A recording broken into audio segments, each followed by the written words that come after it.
Assalamualaikum warahmatullahi wabarakatuh.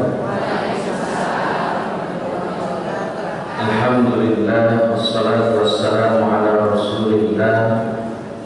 Asyhadu an la ilaha illallah wahdahu la syarika lah wa asyhadu anna Muhammadan abduhu wa rasuluhu alladzi la nabiyya ba'dahu. Allahumma salli ala sayyidina Muhammad wa ala alihi wa ashabihi ajma'in, amma ba'd. Batok kelapa keras teksturnya, bagai pinang dibelah dua.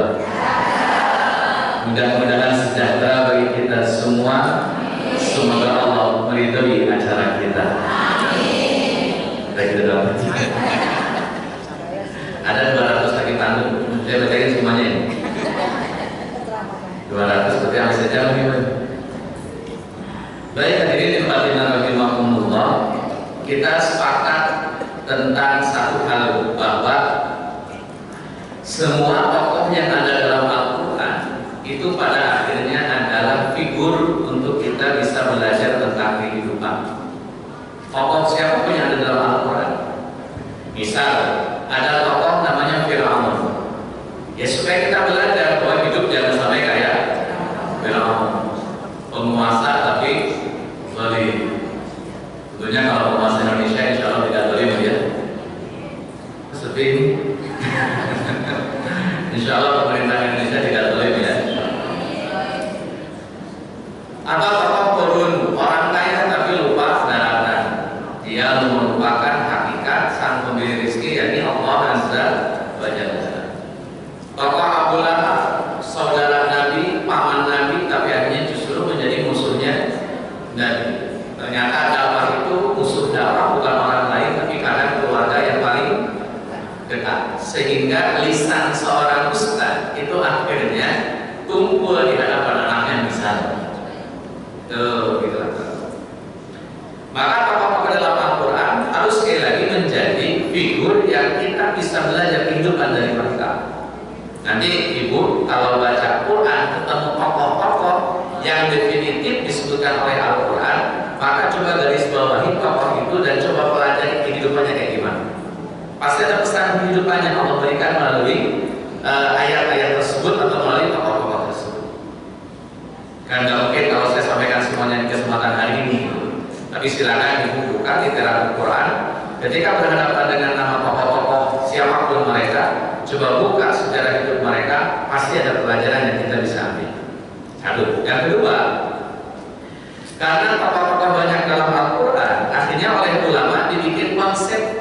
Konsepnya adalah bagaimana agar kita bisa sampai pada kesuksesan seperti para nabi yang ada dalam Al-Quran.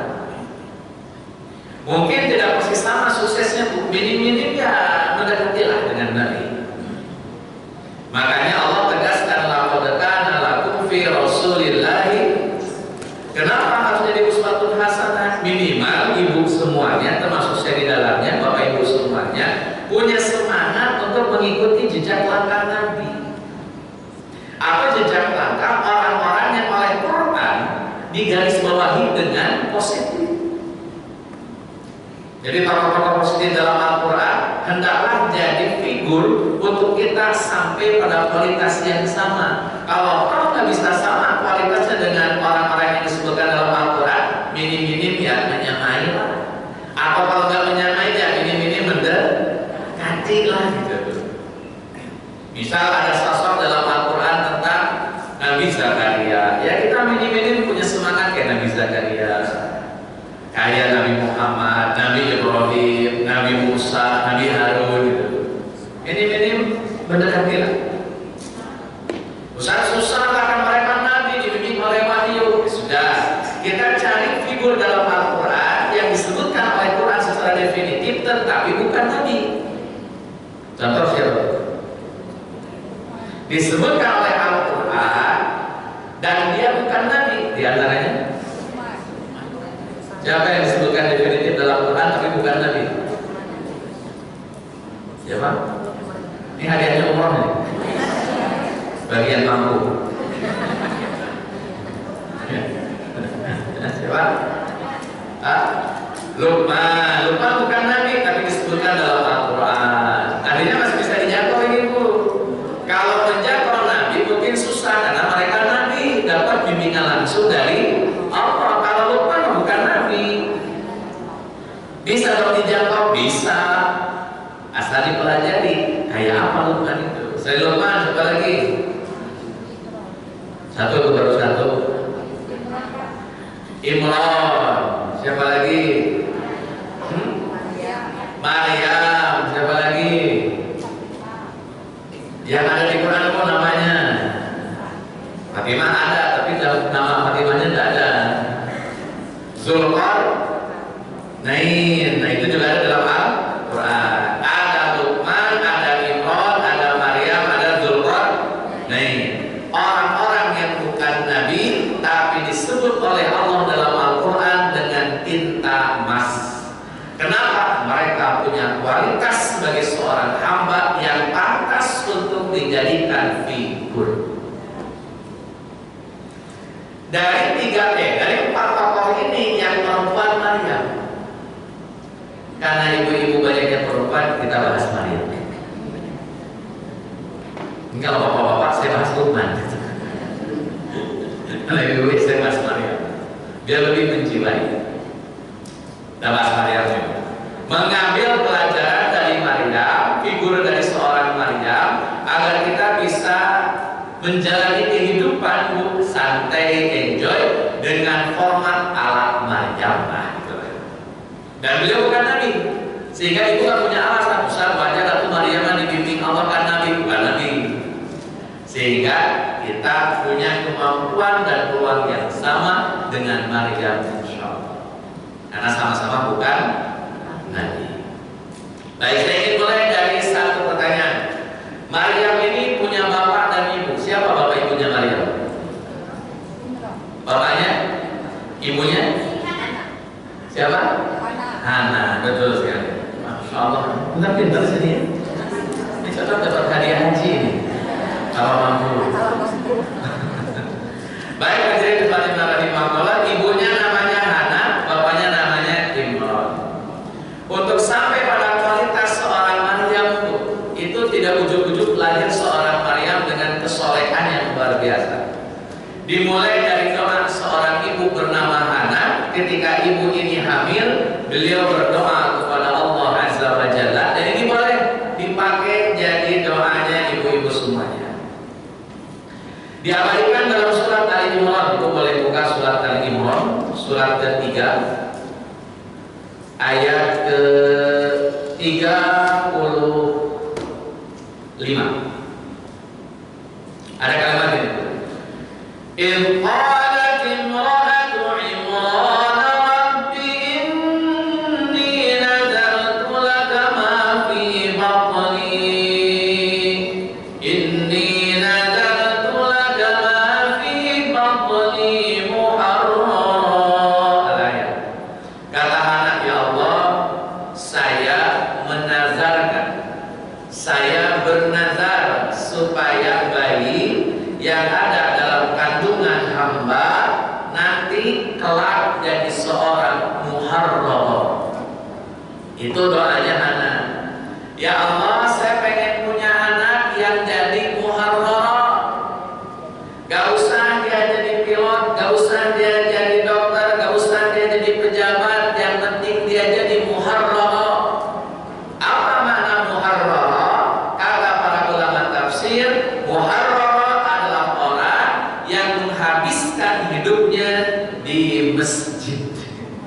Apa bahasa sekarang namanya? Marbot. Marbot itu bahasa Arab dari marbutoh. Marbutoh itu terikat. Robitoh itu diikat. Maka marbutoh itu terikat. Marbot orang yang terikat dengan masjid. Di bahasa Arab marbot. Nah, kembali Maryam itu tadinya belum ketahuan tuh ini anak laki apa anak perempuan. Pokoknya kata anak saya kalau punya anak, ya Allah, pengen anak saya mengabdikan hidupnya di masjid deh. Gak usah kemana-mana dah. Gak usah tahu TikTok, gak usah tahu Instagram, yang penting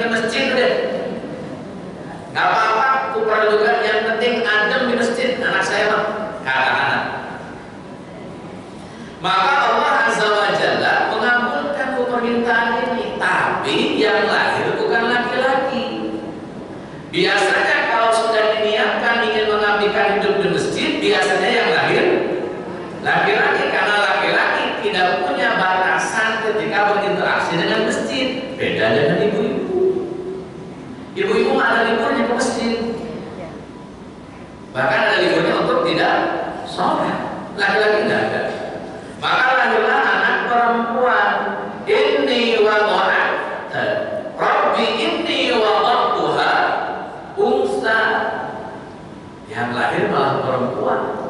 Karena sudah lahir perempuan, ya udahlah dikasih namanya Maryam. Doa pertama nazar supaya anak ini yang bernama Maryam menghabiskan hidupnya di masjid. Doa yang kedua kata Al-Quran di surat Al-Imran ayat 36-nya, kata anak, wa inni sammaituha Maryam wa inni u'idzuha bika wa dzurriyyataha minasyaitonir rajim. Ayat. Kata anak, ya Allah, anak hamba yang bernama Maryam, saya mohon perlindungan kepadamu ya Allah, supaya Engkau melindungi Maryam dan melindungi keturunan Maryam. Wa inni samaituha Maryam wa inni u'idzuha bika wa dzurriyyataha minasyaitonir, supaya Engkau melindungi Maryam dan keturunannya. Dzurriyyah itu tidak harus anak, bisa cucu, bisa cicit terus ke bawah. Itu namanya dzurriyyah. Hadirin rahimahullah, pertama doa supaya Maryam jadi ahlul masjid. Yang kedua dilindungi dari setan. Kalau Bapak Ibu buka tafsir di Ibnu Katsir, baca ini Al-Imran ayat 36, ada hadis. Di antara bayi yang lahir tidak nangis Isa bin Maryam. Jadi brojol gak nangis tuh. Cuman kalau pakai dunia medis, kalau bayi tidak nangis malah disuruh. Karena kalau tidak nangis itu berbahaya. Ada tanda-tanda yang tidak bagus. Dalam ilmu kedokteran, nangis itu penting bagi bayi. Kenapa? Untuk mengembangkan paru-paru supaya paru-paru mengeluarkan yang kotor-kotor. Maka dia butuh nangis. Karena kalau tidak nangis paru-parunya bermasalah. Dalam teori medis. Tapi kalau pakai hadis, nih, setiap bayi yang lahir itu diterel sama setan. Dan yang diterel setan pasti nangis, kecuali Isa, dia mah kagak diterel. Makanya kagak. Nah itu kalau pakai hadis. Ustaz, setan noelnya gimana? Masih berangkel tuh. Pokoknya noel aja. Dalam riwayat yang lain bukan kita ditusuk rusuknya oleh setan, ditusuk nangis, tidak ditusuk tidak nangis. Dan Isa termasuk yang tidak nangis karena tidak ditusuk oleh setan. Allah. Nanti Ibu boleh buka dalam tafsir Ibnu Katsir surat Al-Imran ayat ke-36.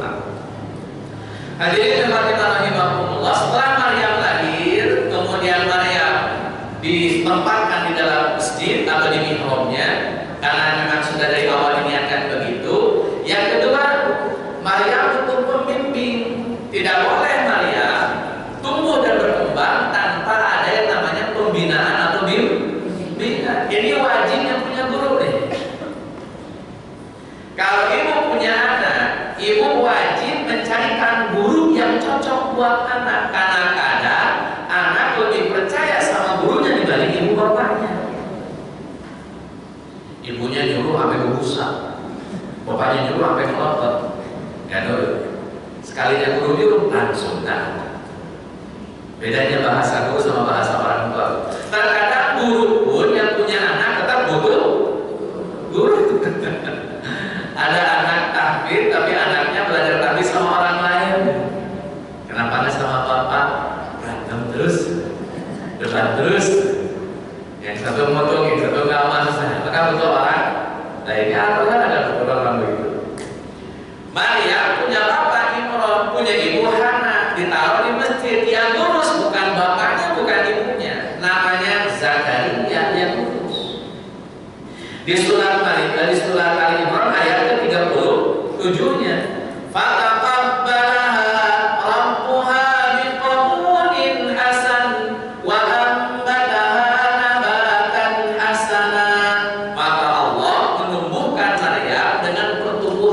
baik, fisiknya baik, rohaninya baik, akhlaknya baik, itu wa ambataha nabatan hasanah. Baik tubuhnya Maryam. Jadi wanita solehah. Wa kafalaha Zakaria, dan yang mendidik, yang membimbing, yang ngasuh, yang ngurus namanya Zakaria. Untuk lahir seorang Maryam yang solehah butuh Zakaria sebagai pembimbingnya. Maka kalau orang ngaji butuh guru, gak punya guru berantakan gitu. Harus punya.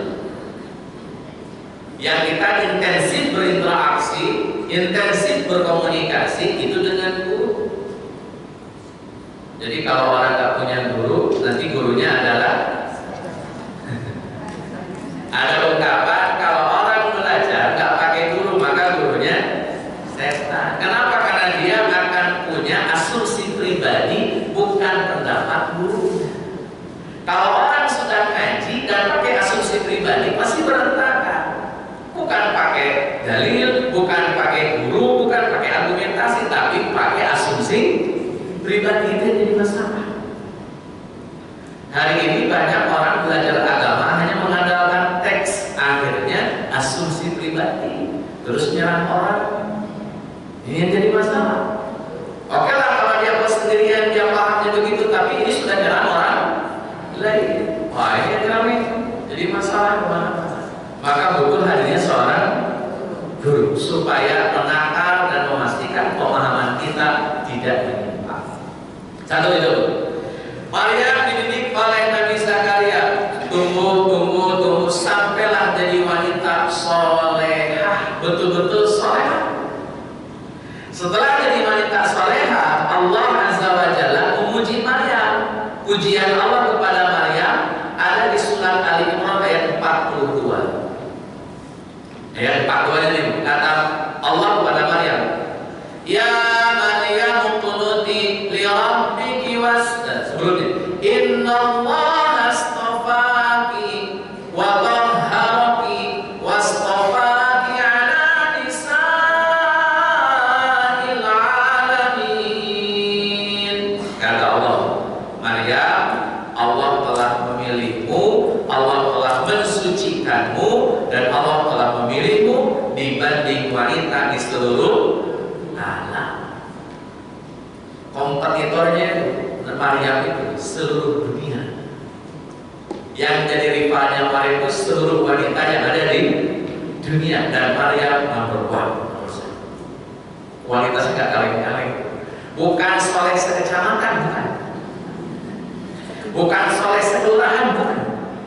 Apalagi cuma soleh sekomplek, bukan. Ini solehnya seluruh nanggung itu Maryam. Kalau ada Miss Universe, wanita paling cantik sedunia, kita bikin Miss Universe-nya paling soleh sedunia, Maryam benar. Karena beliau yang paling soleh, dipilih oleh Allah Azza wa Jalla. Nabi bukan, tapi Allah pilih. Innallaha astafaki wa tahharaki wastafaki ala nisa'il alamin. Selesai pencapaian Maryam, sudah puncak tertinggi kualitas perempuan. Allah Azza wa Jalla telah melihat Maryam solehah sedemikian rupa, Allah puji Maryam. Ini biar clear ya, bahwa pujian Allah itu bukan karena ibu punya dosa.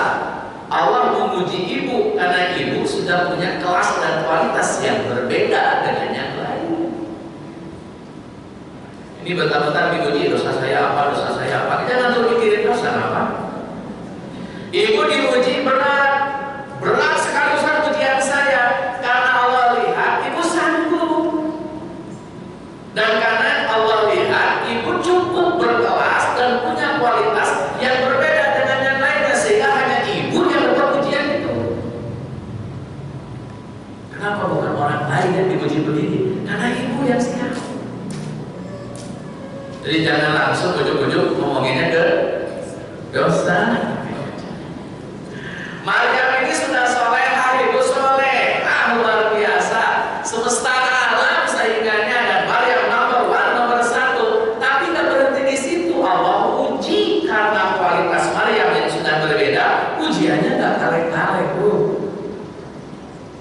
Ujiannya berat. Apa ujian Maryam, Ustaz? Lanjutin ayatnya. Surat Maryam, surat Ali Imran ayat ke-45. Tadi kan 42, turun ke 45. Maryam lagi di mihrab, sudah dewasa, wanita yang cantik, yang solehah, taat, gak pernah main sama laki-laki. Jangankan main, chattingan gak pernah, video call gak pernah. Apalagi chatting malam-malam gak pernah. Apalagi chatting sama suami orang gak pernah. Kayak ini Maryam. Pokoknya gak pernah ada komunikasi dengan laki-laki. Jibril datang ke mihrab. Maryam kaget. Wah, ada Jibril ini. Biasanya kan kalau ditanya Jibril berarti dia seorang nabi. Kata Jibril, ya Maryam, inna Allaha yubashshiruki bi kalimatin minhu ismuhul Masih Isa bin Maryam wajihan fid dunya wal akhirah. Kata Jibril, Maryam, Allah ngasih kabar gembira buat kamu. Kalimatnya tolong garis bawahi. Allah ngasih kabar gembira. Berarti kabar gembira kan ini? Kabar gembira buat kamu. Apa kabar gembiranya? Di kalimatin min husmuhul Masih Isa bin Maryam. Allah bakal ngasih anak buat kamu. Nama anaknya Isa bin Maryam. Jadi yang ngasih nama siapa? Yang ngasih nama siapa? Allah. Kata Jibril mewakili Allah, Maryam, sini deh, kamu dapat kado. Biar kamu seneng. Kado apa? Kamu bakal punya anak, namanya Isa bin Maryam. Kalau ibu garis bawahi, pertama kabar gembira. Dua, anaknya bernama Isa bin kabar gembira, nama anaknya Isa bin Maryam. Biasanya Bu, kalau bin itu nisbatnya bukan ke ibu tapi ketika Maryam mendengarkan nama anaknya namanya Isa tapi binnya bin Maryam, bin dirinya bukan bin bapaknya, Maryam mikir keras. Berarti anak ini lahir tanpa. Ibu bisa bayangkan, diksi pertamanya adalah kabar gembira. Tapi bakal punya anak gak ada bapaknya. Kira-kira gimana mensinkronkan kabar gembira dengan anak gak ada bapaknya? Gimana supaya sinkron? Kalau saya tanya lah, ibu, naudzubillah, punya anak perempuan, naudzubillah. Apa adalah seseorang punya anak perempuan? Tiba-tiba punya anak tanpa bapaknya, senang sedih. Ini kalimat Qur'annya, innallaha yubashshiruki, ini kabar gembira buat kamu. Tapi punya anak gak ada. Ini gimana mensinkronkan? Katanya kabar gembira, tapi punya anak gak ada bapaknya. Gimana sinkronnya? Kan kabar gembira, tapi punya anak gak ada bapaknya. Maka Maryam agak protes. Jadi Maryam agak protes. Ayat 47-nya Ali Imran ayat 47. Maryam agak protes dulu. Kata Maryam, Rabbi anna yakunu li walad. Ya Allah, gimana ceritanya saya bakal punya anak? Malam yansasni bashar, sedangkan saya belum pernah disentuh laki-laki manapun. Gimana ceritanya bakal berjodoh anak? Oh, nggak ada bapaknya. Katanya kabar gembira, tapi bakal punya anak nggak ada. Itu Maryam mikir, keras mikir kan. Dari mana kabar gembiranya ya Allah? Masa anak ada bapaknya harus senang? Orang mampu kalau punya anak ada ibunya, ada bapaknya, beneran senang gitu.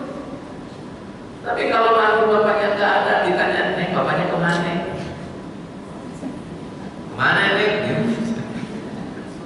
Karena sedih bawaannya. Lah Maryam katanya kabar gembira, tapi bakal punya anak tapi nggak ada bapaknya. Maka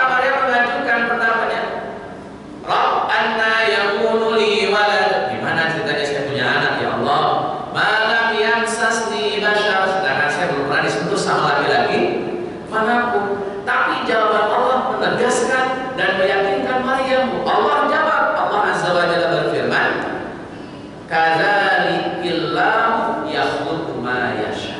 Begitulah kalau Allah menciptakan segala sesuatu. Cukup mengucapkan kalimat kun. Maryam sedang dikasih pelajaran bahwa yang namanya hidup terkadang tidak harus ada sebab.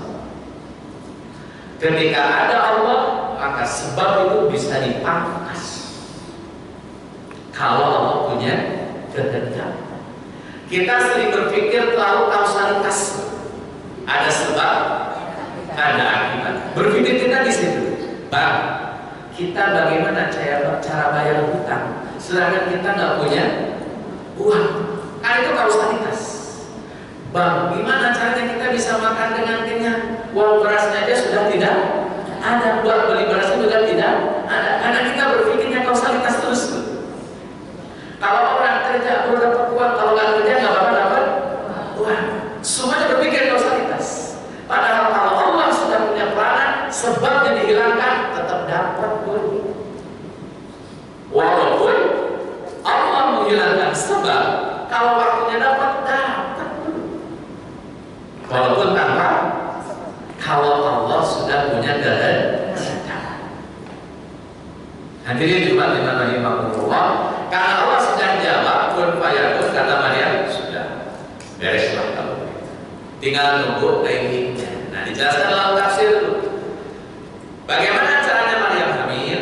Maryam berdiri, kemudian Jibril meniupkan ruh. Dalam tafsir Ibnu Katsir, ruh itu masuk ke kerah bajunya Maryam, turun, masuk ke area kehormatan Maryam, dan masuk ke dalam rahim hamilah Maryam. Wallahu. Cuma dalam tafsir begitu. Ya Wallahu. Setelah Maryam hamil, kan kalau ibu hamil ada tanda-tandanya, Bu ya. Secara fisik ada tanda-tandanya, secara psikologis ada tanda-tandanya. Misalkan ibu-ibu hamil itu beberapa ada yang alergi dengan bau suaminya, ada yang alergi lihat wajah suaminya. Jadi kalau lihat suaminya mulus, ada penjaga semuanya. Atau ada yang hamil itu nggak mau mencium aroma nasi. Istri saya dulu waktu hamil nggak mau masak nasi. Saya tanya kenapa, Bu? Nggak tahu aroma nasi, bawahnya pengen muntah. Ya macam-macam lagi, macam-macam. Intinya ibu hamil itu pasti punya tandanya. Waktu itu Bu Maryam di Masjidil Aqsa itu punya inilah partner kerja, tapi nggak pernah ketemu dan jarang ketemu. Namanya Yusuf. Yusuf ini lihat gelagat Maryam tidak seperti biasanya, ini kayak orang hamil. Akhirnya diajaklah ngobrol Maryam. Neng, mama nanya, kayaknya Neng hamil ini. Kata Yusuf ke Maryam, kok bisa Neng hamil gak ada bapaknya? Gitulah kurang lebih. Jawaban Maryam itu jawaban Maryam. Siapa bilang gak ada bapaknya gak bisa hamil? Lah iya kan namanya orang hamil pasti ada ibu bapaknya. Kata Maryam dijawab, pohon yang pertama kali tumbuh di muka bumi, siapa ibu bapaknya? Kan kalau pohon kan dari benih, yang harus siapa? Pikir, manusia pertama ada nggak ibu bapaknya? Nah, kalau Allah mampu menciptakan pohon pertama tanpa benih, Allah mampu menciptakan manusia pertama tanpa ibu dan bapak, apa susahnya Allah menciptakan manusia tanpa bapak walaupun hanya ada seorang ibu? Kan ya Allah gampang. Kata Yusuf, oh betul juga sih kalau sudah bicara Allah. Akhirnya Yusuf pergi dan Maryam melanjutkan proses kehidupannya sebagai ibu hamil. Mungkin pasti apa? Bumil ya? Ibu hamil. Bumil dah. Ibu hamil. Hadirin hadirat rahimahumullah, ternyata bocor informasi Maryam hamil bocor. Karena yang namanya hamil pasti kelihatan secara fisik. Netizen saat itu dahsyat. Komentarnya Bu, kalau buka YouTube tuh videonya 5 menit, komentarnya 2 jam. Dibacanya 2 jam, nanti saya baca komentar. Katanya wanita solehah ternyata hamil hamil, wah dasar pencitraan. Bahasa kita begitu lah. Ternyata selama ini kebusukannya ditutupi oleh pakaian yang rapi. Maryam penuh dengan tekanan. Kenapa? Dipressure. Katanya wanita solehah kok hamil. Maka muncullah tuduhan kalau Maryam melakukan zina. Maka nanti Isa bin Maryam akan dituduh sebagai anak hasil zina. Itu Yahudi itu yang menunjukkan. Maryam ketika hamil muda dihujat oleh netizen habis-habisan. Saya tanya dulu lah, kalau ibu-ibu lagi hamil butuh tenang atau nggak butuh tenang? Bahkan dalam konteks medis hari ini seorang suami harus mengawal emosi istri ketika istri sedang. Kenapa? Karena emosi istri yang naik turun itu bisa mempengaruhi keadaan janin. Jadi suami betul-betul harus menjaga perasaan istrinya saat istrinya sedang hamil. Maryam lagi hamil muda, gak ada suami, orang tua sudah tidak bersama beliau sendirian dihujat oleh orang sekampung. Kira-kira bagaimana perasaan Maryam? Ibu bisa bayangkan kalau Maryam keluar yang tadinya penuh hormat, respek, kagum, sayang orang-orang lihatnya. Setelah ketahuan Maryam hamil, orang-orang dengan tatapan sinisnya, cibirannya, caci makinya, semua tumpah ruah di hadapan Maryam. Bukan Maryam. Akhirnya Allah kasih pertolongan. Ini pentingnya orang menjalani takdir yang telah Allah tetapkan. Ketika Maryam dihujat habis-habisan, ditekan oleh masyarakat di kampungnya, dituduh berzina, anaknya dituduh hasil zina, maka Maryam Allah tolong. Di surat Al-Mu'minun ayat ke-50. Ini loncat itu dari Ali Imran ke Al-Mu'minun. Ngomongin Maryam cuma 3 surat tuh, Ali Imran, Mu'minun sama Maryam. Selesai bahasa Maryam. Muncullah ayat 50 surat Al-Mu'minun, surat ke-23. Kalimatnya begitu. Wa awainaha, dan kami melindungi Maryam. Dan kami mengawal Maryam. Kami menjaga Maryam ila aqwatin, ke sebuah tempat dataran tinggi. Robah itu dataran tinggi. Yang di situ banyak biqararin ma'in. Di situ banyak pohon, juga banyak sungai mengalir airnya. Bayangin tuh ya, dataran tinggi, pohonnya banyak, sungainya banyak. Kira-kira kalau di sini gimana ya? Hah? Puncak doang. Sekali-kali jauhan dikit nama pohon sopo dia. Pokoknya dataran tinggi, banyak pohon, banyak sumber air. Kenapa? Supaya Maryam bisa healing. Healing itu merilis emosi, biar kok. Di YouTube, ibu boleh cek di YouTube, ada relaksasi supaya pikiran nyantai, kita nyantai. Itu cukup dengerin suara air.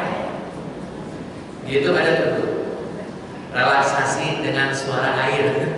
Saya kan dari kampung, tiap hari saya dengar air ngalir. Pas lihat ada relaksasi pakai dengerin air segala macam itu. Timbang dengerin air itu bisa relaksasi. Maka saya akhirnya paham kenapa Allah menyelamatkan Maryam ke dataran tinggi, banyak air, banyak pohon. Merilis emosi itu, Maryam lihat pemandangan hijaunya mah ngaruh emosinya. Maryam mendengarkan suara air, tadinya hujatan, celaan, makian, penghinaan, sekarang suara air mengalir. Itu calling down to Maryam. Sendirian, tapi tenang. Karena sekali lagi ibu hamil butuh. Singkat cerita, Maryam sampai di usia melahirkan. Kemungkinan Nabi Isa dilahirkan di bulan Juli. Kenapa? Saat musim kurma lagi panen. Sekitar bulan Juli. Jadi kalau yang bilang Desember salah gitu. Itu kan tetangga sebelah yang begitu. Orang Islam yakin kalau Nabi Isa lahirnya di bulan Juli. Kenapa?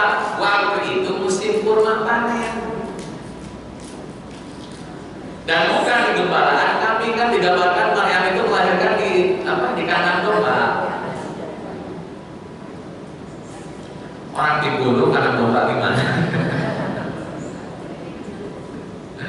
Di pegunungan akhirnya. Apa kalau sekarang itu ada daerah di Palestina itu? Bukan Bethlehem, apa namanya?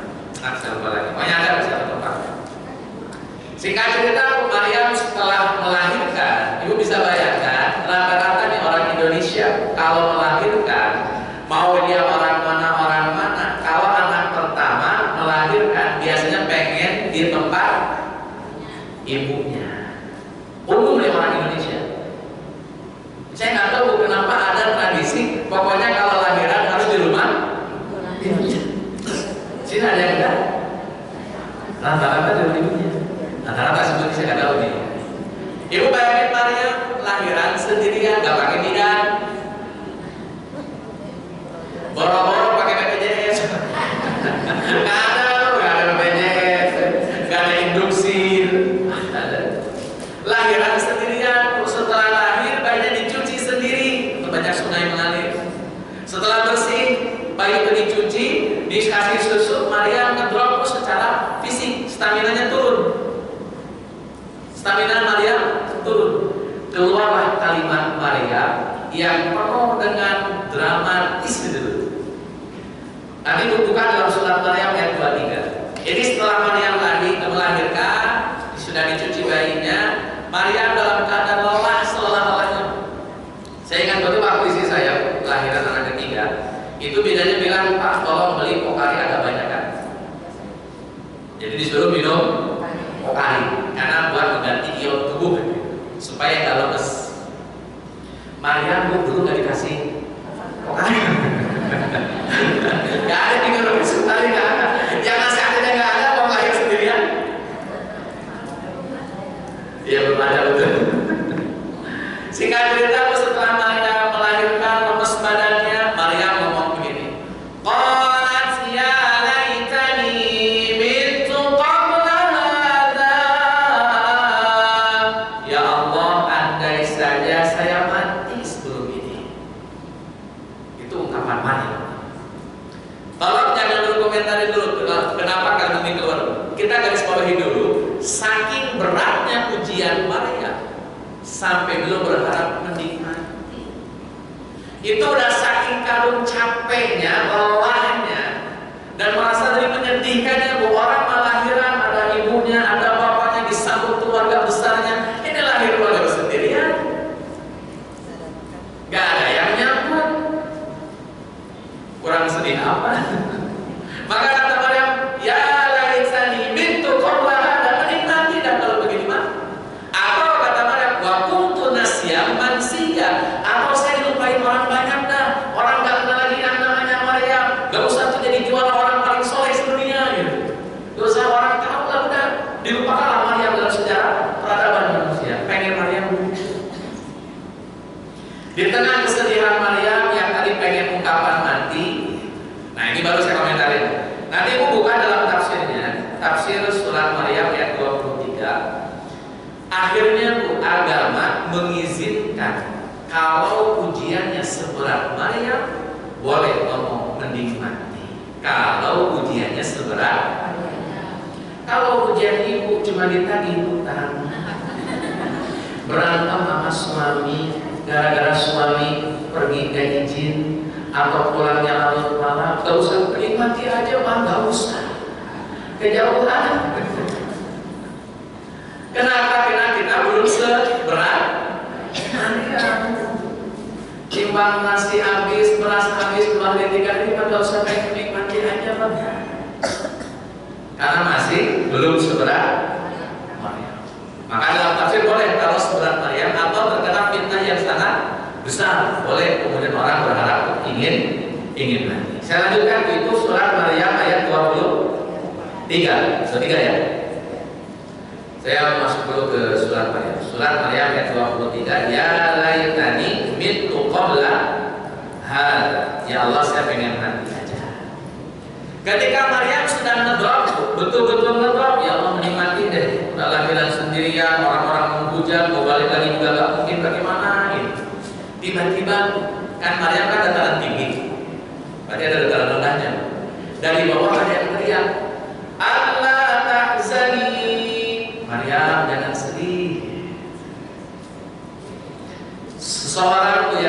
dalam itu butuh support system yang memberikan motivasi, memberikan dorongan. Tenang, ibu jangan sedih. Yang sudah begini cepat sehatnya. Insya Allah kita bantu doa. Kalau ibu jenguk orang begitu ngomongnya. Jangan sampai ibu jenguk orang yang benar-benar meninggal. Kemarin itu bu, tahu juga sakitnya berapa hari. Hati-hati bu, ngetrol bu, ngetrol itu. Coba kasih bahasa yang motivasi gitu. Itu sunahnya tuh, sunah Quran begitu. Maka ketika Maryam ngetrol, dari bapak ada yang ngomong, Allah tahzani, tenang, jangan sedih Maryam, kuat, kamu bisa, ayo gitu. Itu butuh tuh. Di beberapa rumah sakit kalau ada orang mau dioperasi itu setiap lewat dokter-dokter semua yang dilewatin oleh orang ini yang sakit ini yang mau dioperasi selalu kasih kata motivasi. Bisa Pak, insya Allah sehat. Bisa Pak, insya Allah sehat. Kenapa? Karena orang ketika mau dioperasi apalagi anestesianya full, bius total, itu kan deg-degan juga. Insya Allah sehat, insya Allah itu jadi motivasi buat sehat, motivasi buat sembuh. Maryam juga sama, butuh support system kayak gitu.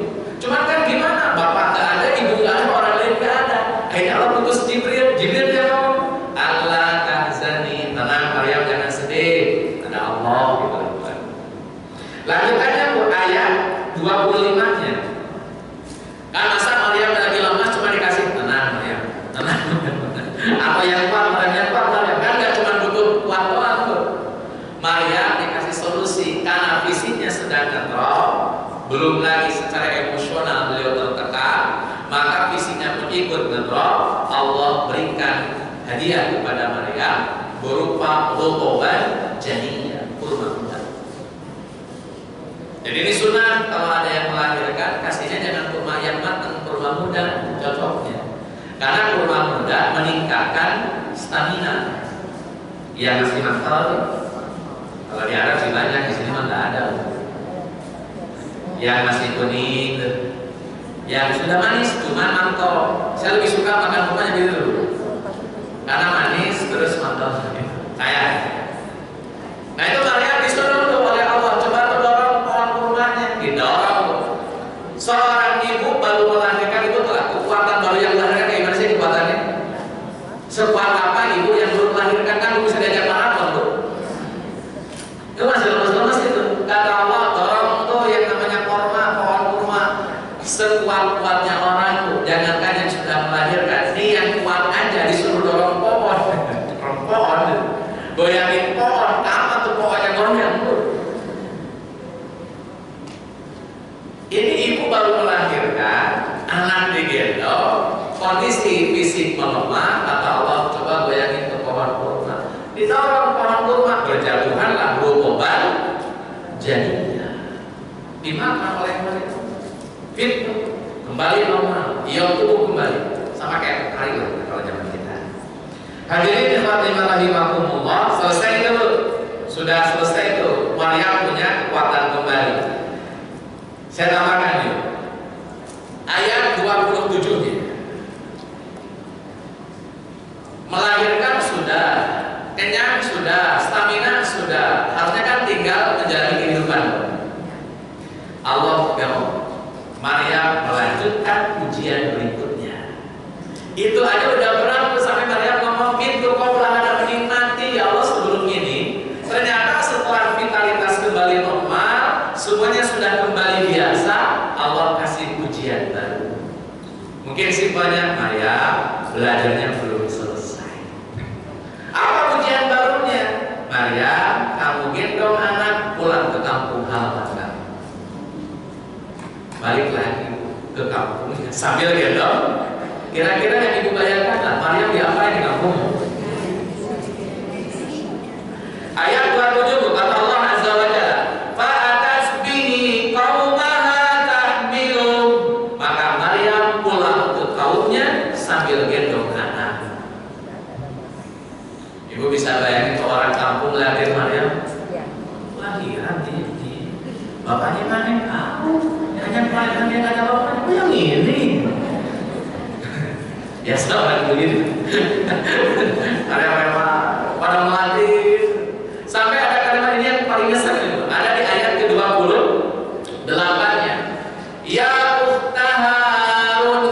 Harun itu Harun Nabi Musa. Kenapa Maryam disebut saudaranya Harun?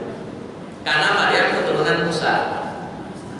Ya, Maryam itu keturunan Musa. Harun itu terkenal soleh, terkenal nabi.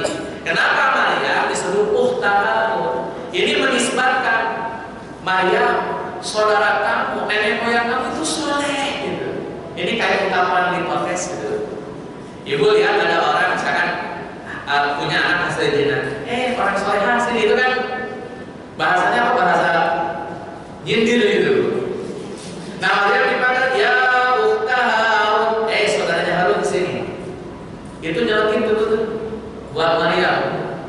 Kata orang-orang di kampungnya, maka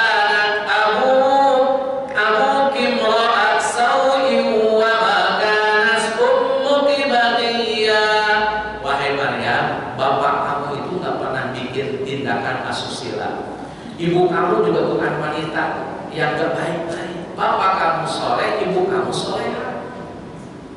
Kok bisa-bisanya kamu punya anak gak ada bapaknya? Kayak katanya gitu. Mungkin kalau bahasa kamu itu kan punya saudara kiai, kamu punya pondok, kamu punya ini, kok bisa gitu? Maryam digituin tuh, dan itu betul-betul bingung Maryam. Gimana dijawabnya?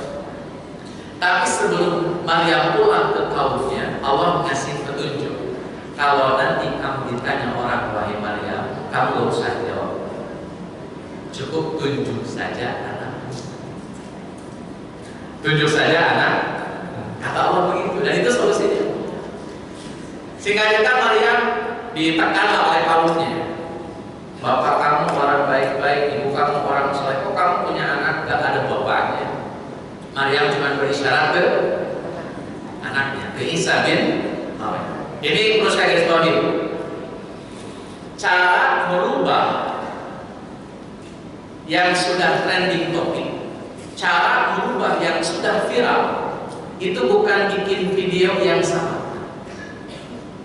Kalau itu sudah kandung viral dan jelek isinya, maka bikinlah video yang video itu betul-betul dahsyat, sehingga orang akan lupa dengan viralnya kita dulu dan berhenti pada viral yang kita buat. Ini cara komunikasi massa. Jadi Maryam harus punya cara, mungkin kalau bahasa sekarang apa, mengambil wartawan itu konferensi pers. Dan itu harus dengan cara yang dahsyat. Kalau Maryam ngomong biasa aja dulu. Orang dituduh zina, terus yang dituduh bilang saya tak zina, saya bukan berzina, itu ngomong gitu aja, gak akan didengar. Maka harus ada cara yang lebih tepat, yang lebih rendah. Apa itu? Bayi yang masih kecil bisa ngomong, itu semua yang berkaitan dengan Maryam selesai sudah. Kenapa? Orang akan kaget. Emang bisa bayi bisa ngomong? Dulu sumbang aja baru kalau bulan bisa. Ini bayi bisa ngomong loh. Mungkin dari situ tuh lagunya. Maka kata Maryam ketika kan beliau puasa nggak mau ngomong selama beberapa hari itu, nunjuk ke Isa. Seorang orang, gimana ceritanya kami ngomong sama bayi, wahai Maryam? Kamu jawab dong. Kamu kasih penjelasan. Kok bisa kamu punya saudara yang soleh-soleh? Kok kamunya malah punya anak tanpa adanya bapak di dalamnya? Cerita dong Maryam. Kata Maryam. Akhirnya Isa yang ngomong. Dan ini menghilangkan semua tuduhan buat Maryam. Selesai. Apa jawaban Nabi Isa alaihissalam? Ayat ke-30-nya. Surat Maryam ayat 30. Kata Nabi Isa, qala inni abdullah. Kata Nabi Isa, saya ini hamba Allah. Atani al-kitab. Allah akan ngasih Alkitab buat saya. Padahal orangnya masih sedikit. Dan yang ketiga, dia berani menghabiskan seluruh pikiran jahat kotor orang-orang yang ada di sekitar Maryam. Wa ja'alani nabiyya.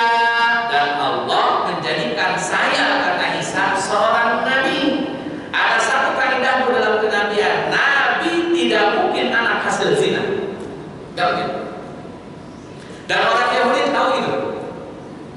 Bani Israel tahu itu. Jadi ketika Nabi Isa bilang saya ini nanti bakal jadi nabi, berarti kesimpulannya Isa bukan anak hasil zina, karena dia jadi nabi. Itu orang Yahudi harusnya clear tuh. Harusnya tuntas harusnya. Cuman kan kalau kita berhadapan dengan netizen, mau ngomong benernya tetap dianggapnya salah. Nggak bisa ngubah orang itu, nggak bisa. Akhirnya tetap Nabi Isa dianggap sebagai anak hasil zina. Ekstrim Yahudi menganggap Nabi Isa sebagai anak hasil zina. Ekstrim Nasrani menganggap Nabi Isa sebagai anak Tuhan. Itu jadi dua-duanya ekstrim itu. Nah orang Islam nih, Nabi Isa bukan anak hasil zina, tapi juga Nabi Isa bukan anak Tuhan. Itu Muslim cara pandang. Zina bukan, anak Tuhan bukan. Terus apa dong? Hanya sekedar Nabi saja. Hadirin dirahmati Allah, maka Nabi Isa jadi nabi. Bahkan dijelaskan di sini, siapakah yang kemudian menjadi kegembiraan bagi Maryam? Dalam kurung ya Isa alaihissalam. Kenapa kok Isa bisa menggembirakan Maryam? Jadi ibu seorang nabi itu nggak kaleng-kaleng. Tidak mungkin ibu ini punya kualitas yang biasa saja kalau dia adalah seorang ibu bagi seorang nabi. Nggak mungkin biasa. Ibu ini pasti punya kualitas yang berbeda. Makanya Allah titipkan dalam rahimnya jasad seorang nabi. Pun demikian dengan Nabi Muhammad. Gak mungkin Aminah itu orang biasa saja. Beliau adalah orang wanita yang sangat hebat. Kenapa kok hebat? Karena Allah titipkan Nabi Muhammad di dalam rahimnya. Jadi kalau ada ustaz yang bilang bapak Nabi kafir, ibu Nabi kafir, itu tobatnya harus nasuhat tuh. Harus nasuhat tobatnya. Kok ngomongnya sekate-kate itu? Ada nggak yang ngomong itu? Ini saya kasih tahu. Kalau ada ustaz yang berani bilang bapak Nabi kafir, ibu Nabi kafir, tuduhan kafir kembali kepada Allah. Usahakan bapak Nabi tidak beriman, ibu Nabi tidak beriman kepada Nabi Muhammad. Kan waktu itu Nabi Muhammad belum jadi nabi. Gimana beriman kepada orang yang belum jadi nabi? Terus Aminah sama Abdullah berimannya kepada siapa? Yang nabi sebelum Nabi Muhammad. Siapa beliau? Ibrahim. Maka Abdullah umatnya Nabi Ibrahim, Aminah umatnya Nabi Ibrahim, Abdul Muthalib umatnya Nabi Ibrahim. Maka Nabi dilarang mendoakan ketiganya. Kenapa? Karena mereka tanggung jawab Nabi Ibrahim. Dan semua Nabi sama, tidak akan ridho kalau umatnya masuk neraka. Jadi kalau ada ustaz yang suka ngaco, bapak Nabi kafir, ibu Nabi kafir, nah aku bilang dari itu. Kalau saya tahu tuh di rupiah tuh ustaz bisa ngomong gitu. Hadirin dirahmati Allah, kenapa kaidahnya tidak mungkin ibu itu biasa aja kalau dititipkan dalam lahirnya seorang nabi, nggak mungkin biasa aja. Maryam juga sama. Maka kata Allah, Innallaha yubasyyiruki, Allah akan kasih kabar gembira buat kamu Maryam. Apa kabar gembiranya? Anak jadi nabi. Baru oh ini kabar gembira yang Allah janjikan. Dan ternyata jadi nabi bukan berarti selesai ujiannya. Saya ulang, punya anak nabi tidak lantas yang kebayang wah hidupnya aman nih. Punya anak nabi ujiannya makin nambah. Hadirin rahimakumullah, itulah kisah mereka. Sampai punya anak seorang nabi, kebahagiaan hadir di hati Maryam, dan kesimpulannya bahagia itu bukan tanpa adanya ujian. Bahagia itu saat ujian datang kita bisa menuntaskannya dengan sempurna. Itu bahagia. Kalau orang masih berpikir bahagia itu bebas tanpa ujian, salah besar. Justru yang bahagia itu kalau dia bisa menyelesaikan ujian. Saya kasih contoh.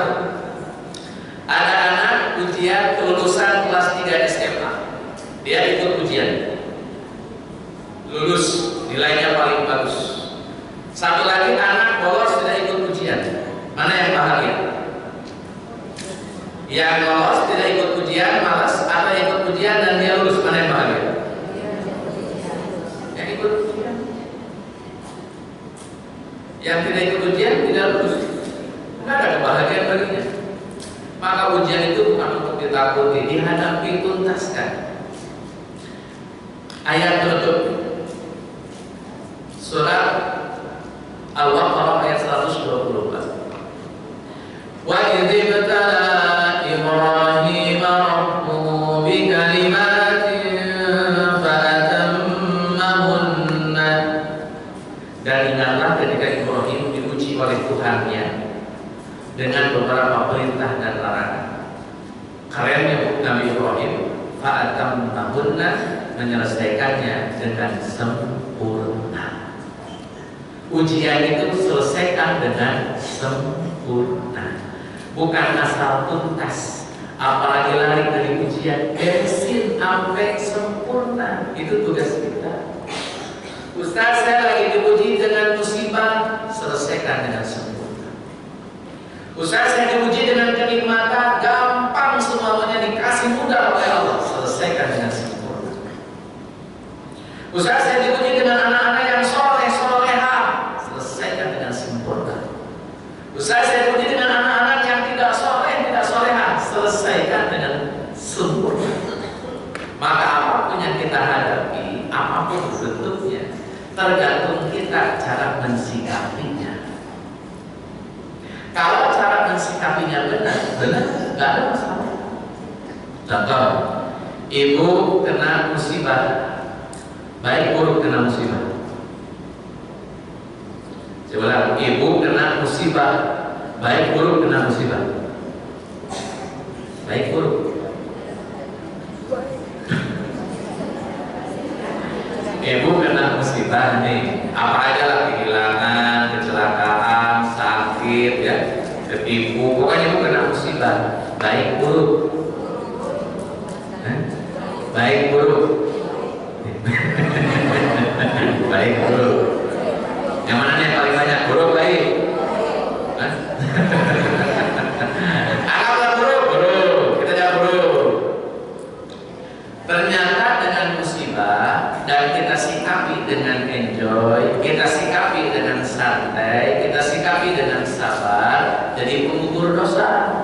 Sehingga dosa kita makin lama makin berkurang seiring lamanya musibah. Bagus? Jelek? Baik? Buruk? Berarti musibah itu selesai. Ayo doa supaya Allah ngasih musibah. Enggak mau, tadi katanya baik, masih tidak konsisten. Dikasih musibah tetap baik. Kenapa? Kita bisa mensikapinya dengan sabar. Kalau sabar, dosa berguguran. Kurang baik apa Allah menggugurkan dosa dengan musibah tanpa harus menggugurkan dosa dengan hukuman. Jadi pada akhirnya cara pandang kita, apapun yang menimpa tergantung cara kita mensikapinya. Maryam, Yusuf, itu mereka berhasil bukan karena ujiannya ringan atau bukan karena ujiannya gampang, tapi mereka punya cara yang tepat mensikapi ujian. Maryam dikasih ujian begini, sikapnya pas. Dikasih ujian begini, sikapnya pas. Gak ada yang salah sikap dari seorang Maryam. Ibu dikasih nikmat berlimpah ruah, pokoknya gampang. Baru ngomong juga saya mau dagang, udah habis berapa? Koding. Ibu saya ini mau jualan makanan langsung diborong semuanya. Pokoknya gampang semuanya. Dikasih gampang. Itu ujian. Maka tuntaskan dengan sempurna. Bagaimana kalau kita dapat nikmat? Apa yang sempurna kalau kita menyelesaikan ujian nikmat? Bersyukur. Kalau kita dikasih musibah, bagaimana menyelesaikan dengan sempurna? Bersabar. Maka apapun yang menimpa kita selalu baik. Datang musibah tinggal sabar, datang nikmat tinggal. Maka bagi seorang muslim, bagi seorang mukmin, kata Nabi, ajaban li amril mukmin. Ajaib urusan orang beriman itu. Urusan orang beriman itu selalu baik. Dikasih nikmat, kita syukur. Dikasih musibah, tidak Jadi ibu mau dapat nikmat, mau dapat musibah? Yang mana? Nikmat aja atau musibah aja? Pengennya sih bawaannya pengennya dapat. Kira-kira Allah kasih musibah juga enggak? Berarti siapkan hati untuk menerima takdir, dikasih nikmat, oke. Dikasih musibah juga, sehingga hidup kita lebih kita nikmati aja. Kita sedang di makom susah, nikmati kesusahan. Kita sedang di makom sakit, nikmati sakit itu. Kita sedang di makom sembuh, sehat, bisa lari, nikmati sehat itu. Kita sedang di makom sugi, gemari, pakom, sinawi, buru di juru, bro di jero, awayah di tengah iman, nikmati dulu. Udah hidupnya santai aja. Penyakit itu datang ketika ibu overthinking. Musibah ada, tapi dipikirnya naik banget. Akhirnya malah stres. Sakit gak sembuh, kemana-mana nambah urusannya. Coba dibikin tenang. Dapat musibah sakit, gak mungkin kalau ini tidak diizinkan Allah. Bagi saya sakit begini atas izin Allah, tinggal nikmatin aja apa yang sudah jadi ketetapan santai yuk. Tapi biayanya mahal. Rezeki dari Allah, sakitnya dari Allah. Gak mungkin Allah kasih penyakit kecuali Allah kasih solusi buat sembuhnya. Santai aja. Apalagi yang bikin susah hidup? Nggak ada kan? Maka ketika memahami Islam, memahami iman, la khaufun alaihim wa la hum yahzanun. Orang mukmin itu nggak khawatir, nggak sedih, enjoy hidupnya. Nanti ibu boleh cek, kalau di antara kita masih overthinking terhadap sesuatu, nggak bisa bahagia. Sekarang tuntaskan. Ustaz, ibu fulan lagi kena musibah, suaminya begini, anaknya begini, beliaunya juga sakit. Tidak mungkin Allah ngasih ujian seberat itu kecuali mereka sanggup menyelesaikan. Tinggal nikmatin sambil doa, ya Allah mudah-mudahan disebutkan, ya Allah mudah-mudahan dicukupkan rezekinya. Saya kasih contoh terakhir sebagai penutup. Ini sampai jam 5 banyak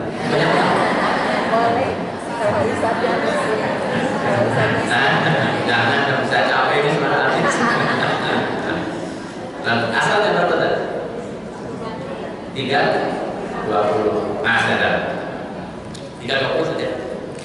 Hadirin dikhawatirkan rahimakumullah. Dalam hadis Riyadhus Shalihin, hadis ditulis oleh Imam Nawawi, dikutip oleh Imam Nawawi. Ada ibu-ibu datang ke Rasul, saya ini punya penyakit, antara dua penyakitnya. Satu epilepsi, yang kejang-kejang jatuh. Yang kedua kesurupan, antara dua penyakit. Rasul, saya punya penyakit, kata ibu ini. Pokoknya kalau kamu saya suka ngacak-ngacak, teriak-teriak. Tolong dong minta ke Allah supaya saya sembuh. Itu permintaan ibu-ibu ini. Nabi nangkapnya gini. Saat orang pengen sembuh dari sebuah penyakit, ada dua keadaan. Satu, orang ini sudah tidak sabar menghadapi sakitnya. Yang kedua, orang ini lemah iman karena menunggu sembuh tidak kunjung sembuh. Maka Nabi gak mau ibu ini tiba-tiba sembuh dan lemah imannya. Maka Nabi tanya, ibu mau sembuh apa mau masuk surga? Ibu ini mikir, kalau saya sembuh berarti nggak masuk surga. Kalau saya masuk surga berarti tidak sembuh. Mikir sih di mana mending sembuh mending masuk surga. Pilihannya kan nggak bisa pilih lagi ibu. Kan kalau ditanya masa ibu, udahlah saya sembuh aja nggak mau masuk neraka kan nggak mungkin. Akhirnya pilih. Rasul, saya kalau gitu pengen masuk surga aja, nggak apa-apa nggak sembuh juga. Kalau begitu saya doakan ibu masuk surga, tapi ibu nggak sembuh. Iya mesti ibu ini. Tapi itu sudah keputusan Nabi, tidak sembuh tapi masuk surga. Akhirnya ibu ini masih mikir, atau gini dari Rasul, satu hal saja kata si ibu ini. Jadi kalau saya kambuh Rasul, kena penyakit ini kambuh, itu amal saya suka ada yang terbuka. Karena kan ngacak-ngacak atau kejang-kejang, hanya mungkin ada betisnya yang terlihat atau gimana gitu. Saya cuma punya satu permintaan, wahai Rasul. kalau penyakit saya kambuh, tolong doakan saya kepada Allah supaya kalau penyakit saya kambuh, aurat saya tidak terbuka. Nggak apa-apa sembuh juga asal aurat saya tidak terbuka. Hanya Nabi doa, ya Allah, mudah-mudahan ibu ini kalau penyakitnya kambuh tidak tampak auratnya, tapi sakitnya yang jelas punya jaminan masuk. Selesai, hadisnya selesai gitu. Jadi singkat cerita, ibu ini tetap dengan penyakitnya, dia menikmati rasa sakitnya, menikmati setiap gangguan yang dia alami. Dia berdoa kepada Allah supaya tidak tampak auratnya dan dia dapat jaminan surga. Itu ibu-ibu di zaman Nabi. Kalau ibu sakit ada Nabi, kira-kira ditanya apa? Pengen sembuh, pengen masuk surga. Kalau bisa si Rasul, saya itu sembuh, terus saya jadi muda lagi, terus kaya raya, suami saya juga jadi ganteng, anak-anak saya soleh-soleha, nanti udah kaya raya, terus di mana-mana mati deh, masuk surga. Kata Nabi, anak bener nih itu. Semuanya kayaknya pengen begitu. Nah, jadi teman-teman rahimakumullah, yang jelas sekarang ini ketika ada ujian apapun itu, coba tarik nafas dalam-dalam, nikmati ujian Allah itu apa, karena tidak mungkin ujian itu menimpa kita kecuali sudah Allah izinkan. Kita tinggal kita terima, kita nikmati, kita hadapi dan tuntaskan dengan sempurna. Kalau sudah mampu menyempurnakan setiap ujian yang Allah berikan kepada kita, entah nikmat ataupun musibah, kita berada di kelasnya orang-orang yang berhak disebutkan dalam Al-Quran. Walaupun nama kita gak pernah disebut, tapi minimal kita punya kelas yang sama dengan orang-orang yang telah disebutkan oleh Allah dalam Al-Quran. Baik, hadirin teman-teman, ini ada tanya jawab? Hadirin sebagai penutup ini, Nabi SAW ingin memastikan sebagai keluarnya bahwa untuk sukses ini tidak hanya sekedar butuh satu figur. Sukses juga tidak turun sesuatu. Sukses itu tidak hanya butuh figur, yang kedua butuh guru. Tadi saya singgung butuh guru. Kata Ali bin Abi Thalib di dalam Tahrim Muta'alim yang ditulis oleh Ibnu Jarmuji, kalau orang belajar butuh 6 perkara. Satu, dia harus punya kecerdasan. Dua, dia harus punya semangat. Tiga, dia harus punya kesabaran. 4, dia harus punya biaya. 5, dia harus punya irsyadu ustadzin, bimbingan seorang guru. Dan yang keenam, dia membutuhkan waktu yang lama. Jadi nggak bisa ibu tiba-tiba jadi benar kecuali ada hal-hal yang tadi disebutkan. Pastikan kita punya guru. Yang kedua, kita belajar dalam durasi yang lama. Sampai kapan kita belajar ibu? Sampai kita meninggal dunia. Itu untuk jadi dalil bahwa hidup itu terus-terusan harus dicas lagi. Karena kadang saat kita mendapatkan ujian, kita tidak punya guru, ngedrop, panik, akhirnya bisa kepikiran yang macam-macam. Akhir-akhir ini ibu di Indonesia kasus bunuh diri cukup tinggi. Akhirnya, ibu boleh cek di dunia media sosial, kasus bunuh diri di Indonesia makin banyak. Dan unik-unik kok alasannya. Ada yang gara-gara tidak diizinkan nikah, bunuh diri, tidak diizinkan pacaran, bunuh diri, nggak bisa beli HP, bunuh diri.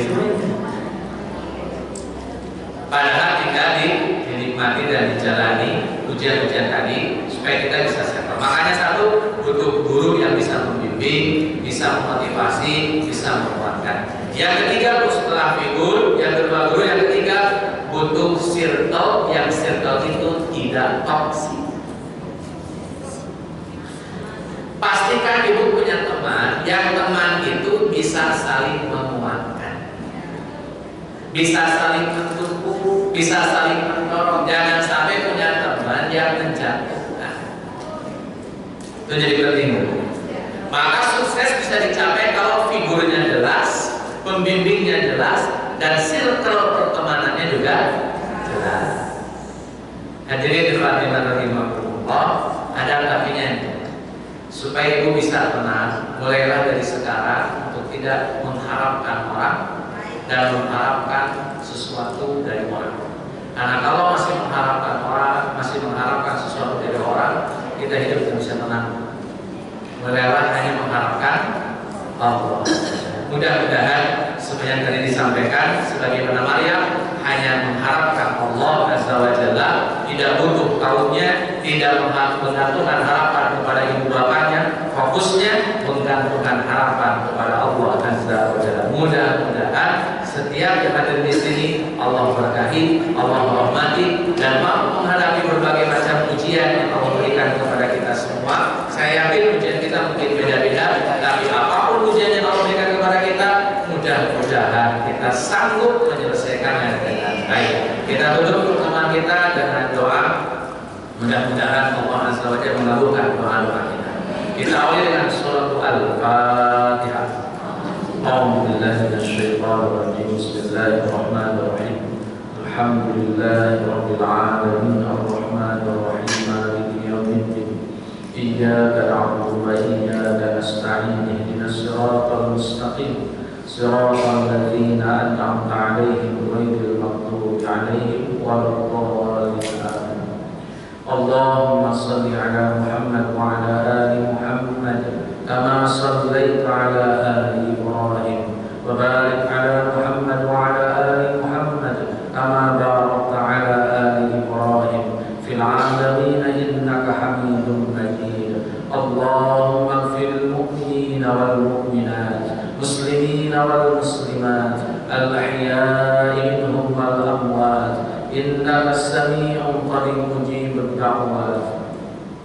Rabbana la tuzigh qulubana ba'da idh hadaytana wa hab lana min ladunka rahmah innaka antal wahhab. Rabbana taqabbal minna innaka antas sami'ul 'alim. Rabbana atina fid dunya hasanah wa fil akhirati hasanah wa qina 'adzabannar. Subhana rabbika rabbil 'izzati 'amma yasifun. Salamun 'alal mursalin walhamdulillahi rabbil 'alamin. Assalamualaikum warahmatullahi wabarakatuh.